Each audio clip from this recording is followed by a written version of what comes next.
बात बहुत पुरानी है। गुजरात के सूरत शहर में मनसुख लाल नाम के एक व्यापारी थे। इनका कीमती रत्न का कारोबार था। इनका कारोबार दुनिया के कई देशों में फैला हुआ था। पूरे सूरत शहर में इनका मान और सम्मान था। मनसुख लाल के दो बेटे थे जिनका नाम रामलाल और श्यामलाल था। रामलाल को दौलत और रुतबे का बहुत घमंड था, जबकि श्यामलाल एक शरीफ और सुलझा हुआ इंसान था। घमंड के साथ साथ रामलाल में ईर्ष्या और बेईमानी जैसे अवगुण भी थे। समय के साथ साथ मनसुख लाल की उम्र बढ़ती जा रही थी। ऐसे में उनके दोनों बेटों ने कारोबार में पिता का अधिक से अधिक हाथ बटाना शुरू कर दिया था। कुछ समय के पश्चात मनसुख लाल चल बसे और कारोबार का पूरा भार रामलाल और श्यामलाल के कंधों पर आ गया। बड़ा भाई होने के नाते रामलाल ने व्यापारिक फैसलों में अपनी मर्जी की चलानी शुरू कर दी। रामलाल बेईमानी और मक्कारी भरे फैसले लेने लगा। असली रत्न के नाम पर वह नकली रत्न का व्यापार करने लगा, जिससे उसका मुनाफा बढ़ने लगा। इस मुनाफे से उसका बाकी बचा चरित्र भी काला हो गया। दौलत के घमंड में वह परिवार में उन्मादी जैसा व्यवहार करने लगा। दूसरी तरफ शरीफ और सुलझे हुए श्यामलाल को शुरू में रामलाल की बेईमानी का इल्म तो नहीं हुआ, परंतु जब उसने उसके व्यवहार में परिवर्तन देखा तो पूरे माजरे को समझने में उसे ज्यादा देर नहीं लगी। रामलाल की करतूतों से श्यामलाल को बड़ा डैक हुआ।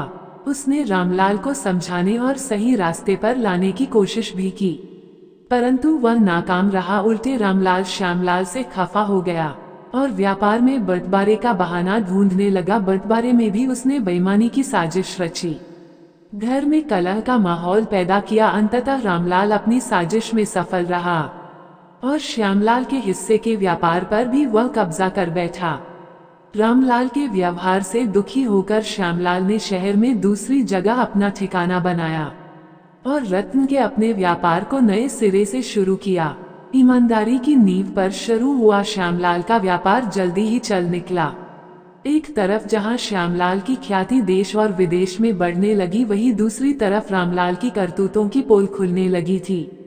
नकली रत्न के व्यापार के कारण रत्न बाजार में रामलाल की साख को जोरदार धक्का लगा और उसके व्यापार का दायरा सिमटने लगा। अंततः नौबत यहाँ तक आ गई कि बाहर क्या अपने शहर का भी कोई व्यापारी रामलाल का नाम लेने से भी तौबा करने लगा।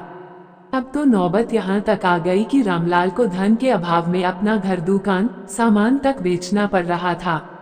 जल्दी ही रामलाल के हाथ से सब कुछ निकल गया और वो परिवार सहित सड़क पर आ गया। अब रामलाल को अपने किए पर पछतावा हो रहा था, परंतु उसकी तकदीर ने जो खेल खेल दिया था उससे आसानी से पीछे आना उसके लिए संभव नहीं था। दूसरी तरफ श्यामलाल की तकदीर का खेल था, जिसकी बदौलत वह रंग से राजा बन गया था। जब रामलाल की बदहाली की खबर श्यामलाल को लगी तो उसे बड़ा डैक हुआ। पुरानी बातों को भूलकर वह भागा भागा अपने बड़े भाई रामलाल के पास पहुंचा और रामलाल के लाख मना करने के बाद भी उसे परिवार सहित अपने पास ले आया।